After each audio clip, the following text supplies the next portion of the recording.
Ternyata ongkos ke bulan cuma 75 juta US dollar, lebih murah dibandingkan biaya produksi film Gravity atau Interstellar. India sudah membuktikannya. Ketika tahun lalu mereka berhasil mendaratkan wahana penjelajah bulan Vikram dalam misi Chandrayaan-3. Bagaimana India melakukannya? Apa yang bisa kita pelajari dari ambisi India untuk menguasai antariksa? Bagaimana kita bisa gunakan strategi dan taktik mereka untuk membangun industri-industri strategis di Indonesia? Yuk, kita cari tahu.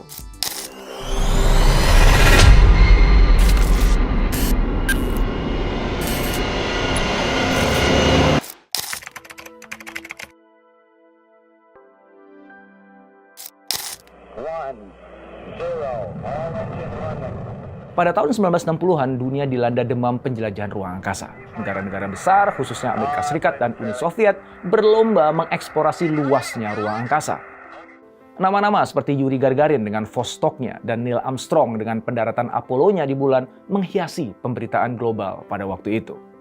Diam-diam, India menunjukkan hasrat yang sama untuk ikut berkompetisi menjelajah bentangan antariksa. Padahal saat itu, sumber daya mereka masih sangat terbatas. Teknologinya minim, infrastrukturnya lemah, dan ilmuwan ahlinya juga terbatas. Sehingga hasrat mereka itu seperti sebuah mimpi di siang bolong. Tapi kemudian terbukti, India tidak sedang bermimpi. Pada tahun 1969, mereka mendirikan Organisasi Riset Antariksa India atau ISRO yang kelahirannya didukung oleh Jawaharlal Nehru, Perdana Menteri India yang pertama. Juga oleh para ilmuwan terkemuka, khususnya Dr. Vikram Sarabhai yang belakangan dikenal sebagai Bapak Program Luar Angkasa India.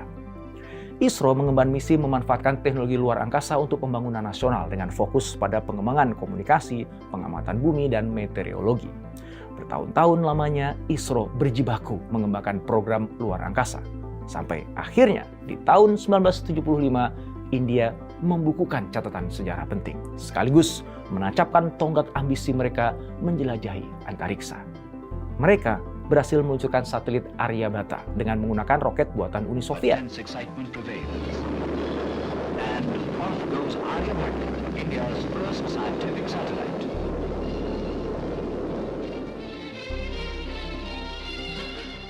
Hanya berselang 5 tahun kemudian, India sudah bisa membuat roket sendiri untuk meluncurkan satelit Rohini ke orbit rendah. 3, 2, 1. Sejak saat itu, pengembaraan India ke luar angkasa semakin meluas dengan mengembangkan serangkaian seri Rohini seperti satelit InSat untuk komunikasi dan cuaca, serta IRS untuk penginderaan jarak jauh. Hebatnya, semua itu dilakukan dengan anggaran yang terbatas, tetapi dengan ketangguhan semangat luar biasa, sehingga mereka bisa membuka jalan untuk menempuh misi yang lebih besar, yaitu Chandrayaan-1.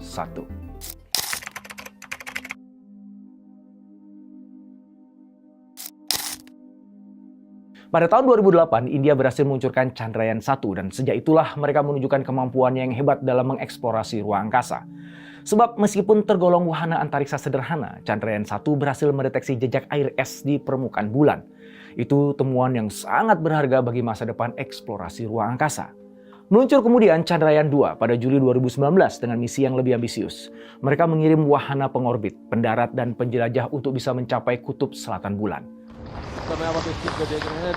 Pengorbitannya berhasil, tapi pendaratannya gagal akibat kesalahan perangkat lunak. Belakangan, ambisi India semakin besar, seperti tercermin pada misi Chandrayaan, Mangalyaan, dan Gaganyaan. Mereka tidak ingin hanya berhenti di bulan, melainkan juga ingin menggapai Mars dengan mengirim manusia ke luar angkasa. Menurut Vikram Sarabhai, pengembangan teknologi antariksa India bukan untuk menyaingi negara-negara maju, melainkan untuk memanfaatkan teknologi bagi ikhtiar mengatasi tantangan kemanusiaan. Sukses di luar angkasa ternyata tidak semerta-mata sukses di bumi, sebab badai kritik terus menghantam proyek antariksa India. Banyak pihak menilai proyek itu dianggap membuang-buang anggaran. Menurut para pengkritik, mendingan dananya dipakai buat menangani kemiskinan di negeri dengan populasi lebih dari 1,4 miliar orang tersebut. Meskipun memang belum ada dampak langsung pada masyarakat miskin, program ini diyakini pemerintah India bisa memberikan manfaat ekonomi dan teknologi di masa depan. Ini adalah investasi jangka panjang yang dipercaya bisa mendorong berkembangnya sektor teknologi serta meningkatkan daya tarik kerjasama internasional, sehingga India akan lebih diperhitungkan. Selain menuai protes, pengembangan program antariksa India juga kesulitan mengakses teknologi canggih. Mereka harus mengimpor atau mengembangkan teknologi sendiri dengan pendanaan yang kurang memadai. Mereka menghadapi semua tantangan itu karena yakin bahwa suatu hari nanti semua warga India bisa menikmati manfaatnya.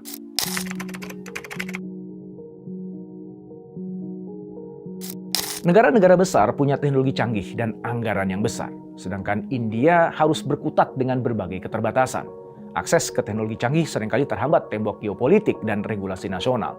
Belum lagi dananya minim karena hanya didukung 1,9 miliar US dollar pada tahun 2022 lalu. Sangat kecil buat ongkos menjelajahi ruang angkasa. Jadi, ISRO harus benar-benar pandai memanfaatkan setiap sennya. Seperti pada program Chandrayaan-3, ISRO terpaksa mengandalkan kemampuan dan sumber daya lokal. Setiap komponen, setiap perangkat lunak, dan setiap penghitungan harus dirancang dengan sangat hati-hati karena tidak ada ruang untuk kesalahan. Para ilmuwan harus berpikir kreatif, merancang teknologi dari awal, dan mengandalkan kecerdasan serta kerja keras. Itu membuat proses pengembangan program berjalan dengan lambat. Repotnya, situasi sulit itu masih harus dibebani urusan birokrasi dalam negeri yang rumit. Setiap keputusan seringkali terhambat karena proses persetujuannya panjang dan memakan waktu. Padahal tertunda sedikit aja pengaruhnya besar sekali pada perlombaan antariksa. Di tengah kesulitan yang terus mendera, tiba-tiba ISRO membuat kejutan besar. Chandrayaan-3 sukses menerobos angkasa dengan dorongan Rocket Launch Vehicle Mark III dari Bandar Antariksa Satish Dhawan di Sriharikota. Chandrayaan-3 akhirnya berhasil mendarat di Kutub Selatan Bulan pada tanggal 23 Agustus 2023. Wahana penjejak peragian keluar dari Vikram dan menjejakkan rodanya di tanah bulan. Kepada ISRO, Sridhara Somanath sontak berseru, India ada di bulan. Sir, we have achieved soft landing on the moon. India is on the moon. Sir. India mencatatkan diri sebagai negara keempat yang berhasil mencapai bulan. Tetapi India adalah negara pertama yang mendarat di Kutub Selatan Bulan. Mereka membidik Kutub Selatan Bulan karena memang mereka yakin bahwa ada air es di wilayah itu. Itu adalah temuan besar yang sangat berharga bagi masa depan misi antariksa, karena air tersebut bisa diubah menjadi bahan bakar, oksigen, dan air minum. Maka tidak heran kalau semua mata antariksawan pada saat ini tertuju ke Kutub Selatan Bulan.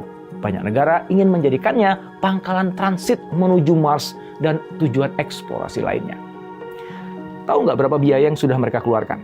Ternyata hanya 75 juta US dollar atau setara 1,1 triliun rupiah aja. Ini lebih hemat dibandingkan ongkos yang dikeluarkan negara-negara lain untuk misi serupa. Bahkan lebih murah dibandingkan biaya produksi film-film Hollywood tentang ruang angkasa, kayak Gravity atau Interstellar. Komunitas internasional bercak kagum dan mengakui kehebatan India. Dunia terkesan atas kemampuan India mengatasi hambatan teknis dengan anggaran terbatas. Rich Cooper dari Space Foundation menyebut India sebagai kisah luar angkasa paling mengesankan dan menggembirakan tahun ini. Sukses pendaratan Chandrayaan-3 dirayakan oleh semua warga India, mulai dari Perdana Menteri Narendra Modi sampai masyarakat biasa. Kebanggaan nasional langsung mengalir di setiap sudut negeri, menyuburkan semangat nasionalisme dan kebanggaan rakyat India. Momen itu mirip kejadian tahun 2014 ketika Mangalyaan 1 berhasil mencapai orbit Mars.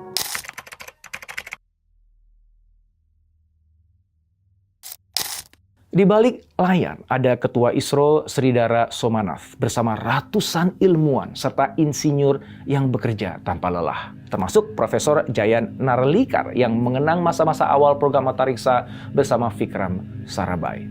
Beliau adalah sosok yang selalu optimis meskipun banyak yang meragukannya. Salah satu aspek yang mendorong program luar angkasa India sukses adalah partisipasi industri lokal dalam merancang, memproduksi, dan menguji komponen kritis. Pemerintah India telah menghapus pembatasan partisipasi sektor swasta dalam berbagai aktivitas luar angkasa, sehingga perusahaan-perusahaan rintisan pun diizinkan untuk berpartisipasi. ISRO mendukung perusahaan-perusahaan rintisan dengan membagikan teknologi yang mereka kembangkan, seperti transfer teknologi baterai lithium-ion untuk satelit. Dari kerjasama itulah lahir teknologi-teknologi baru dan solusi-solusi yang inovatif, yang mempercepat pertumbuhan industri antariksa di India. Juga ada keterlibatan dari perusahaan-perusahaan seperti L&T, Godrej, TCE, BHEL, dan lainnya yang telah menyediakan elemen penting dengan biaya yang jauh lebih rendah daripada impor. Kemudian ada juga dukungan dari badan-badan regulasi baru seperti IN-SPACE dan NSIL yang bekerja sama dengan ISRO. Aspek lainnya adalah budaya kesederhanaan yang memungkinkan sebuah sistem disederhanakan dengan pengujian yang dioptimalkan untuk menghemat waktu dan uang tanpa mengorbankan kualitas. Menurut Rich Cooper, India adalah murid luar biasa yang memperoleh pelajaran berharga dari Rusia, AS, dan China. Dalam hal ini, Vikram Sarabhai telah menerapkan strategi inovatif dengan mendorong penggunaan pengetahuan negara lain bersamaan dengan keahlian domestik untuk melompati tahap pengembangan. India juga menjalin kolaborasi internasional yang menghasilkan pendapatan komersial melalui peluncuran lebih dari 170 satelit asing menggunakan roket PSLV dan GSLV. Dengan semua capaian itu, perasaan Singhal dari Ernst & Young memperkirakan ekonomi antariksa India akan tumbuh hingga 13 miliar US dollar atau hampir 200 triliun rupiah pada 2025 dengan pertumbuhan 6%. Pertumbuhan tersebut didorong berbagai subsektor industri antariksa seperti pembuatan satelit, peluncuran satelit, layanan kendali, dan juga jasa satelit.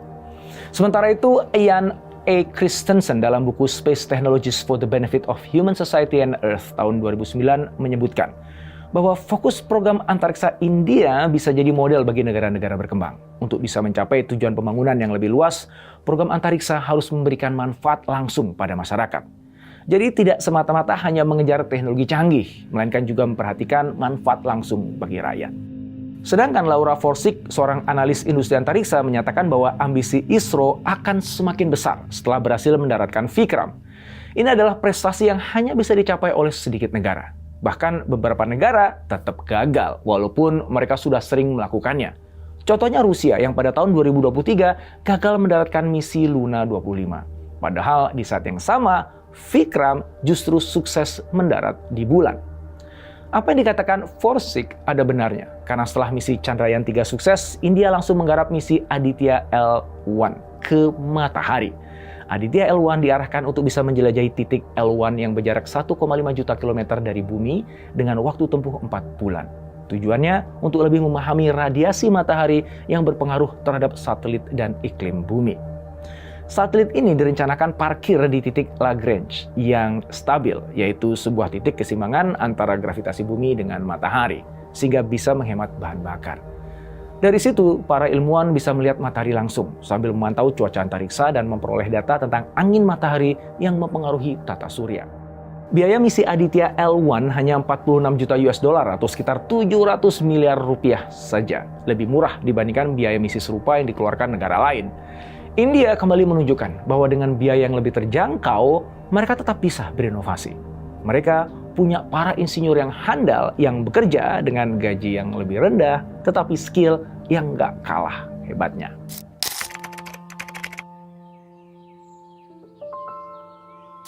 Sedikitnya ada 3 hikmah yang dapat diambil dari suksesnya program antariksa India.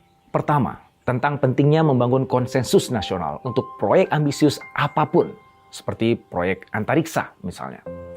Pemerintah India sukses karena mendapatkan dukungan kuat dan konsisten dari semua elemen bangsa termasuk kalangan pengusaha. Berbagai kekuatan politik juga sepakat mendukung karena menyadari pentingnya teknologi luar angkasa bagi masa depan bangsa dan negara. Kita di Indonesia perlu terus belajar, mewujudkan dan merawat kesatuan untuk mendukung kemajuan meskipun dengan sumber daya yang terbatas. Kedua, anggaran terbatas tidak menghalangi kemajuan besar. Itu telah dibuktikan oleh India. Mereka berhasil meluncurkan misi-misi antariksa seperti Chandrayaan dan Mangalyaan dengan inovasi biaya yang jauh lebih murah. Kolaborasi dengan negara lain dan sektor swasta juga membantu India mengatasi berbagai keterbatasan teknologi dan sumber daya. Ini mengajarkan kita bahwa dengan kreativitas dan kerjasama, kita bisa mencapai banyak hal meskipun anggaran terbatas. Yang ketiga, India mampu mandiri dengan cara membangun ekosistem teknologi antariksa. Mereka berhasil menciptakan lingkungan yang mendukung pertumbuhan perusahaan rintisan di bidang teknologi antariksa. Keterlibatan industri lokal dalam proses desain, produksi, dan pengujian komponen itu penting. Karena itu membuat India mandiri, tidak terlalu bergantung pada teknologi impor. Pemerintahnya aktif mengeluarkan kebijakan yang mendukung partisipasi sektor swasta. Hal ini menunjukkan bahwa dukungan terhadap inovasi lokal dan industri teknologi bisa mendorong kemajuan besar dalam bidang antariksa atau apapun industri Anda.